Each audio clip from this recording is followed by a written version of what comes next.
Let's talk about the idea submission process. We just want to give you a better understanding of it.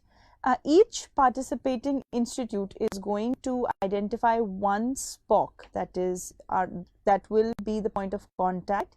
He or she will be a faculty member of the college. They will register themselves on the portal, which is sih.gov.in, and follow the process.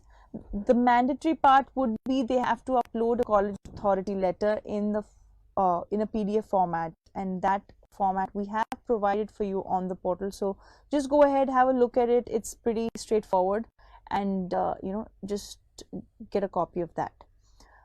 Once that is done, you will announce in your college that the internal hackathon is going to take place. Students will form teams and choose a problem statement and submit all the ideas offline to respective college SPOCs. Yes. And when are these internal hackathons to take place, Anuja? So now that the problem statements have been introduced, we would like teams to shortlist a problem statement that appeals to them, and the internal hackathons can happen immediately, that is December to Jan.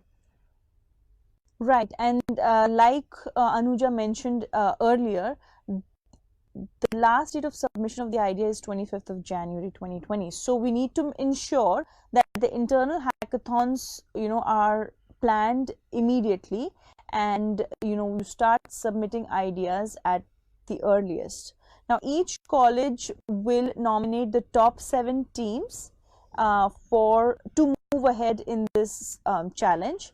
So the idea is to get at least 5 software teams and 2 hardware teams, nominate them, and move forward. One point I would like to add here is these 7 teams include the student innovation teams as well. So for example, a college has 5 software teams to be nominated. You can decide how many student innovation teams would be part of those 5. Or it could be completely 5 teams working on an industry or a ministry problem statement. That's also perfectly fine.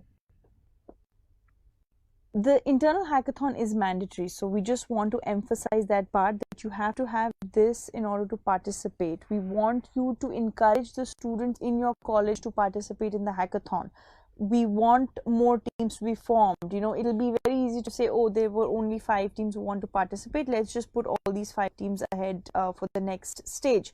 But that is not the aim. Our aim is to get more teams to participate, and that's why we will need proof and evidence from you that the hackathon actually took place at your premises.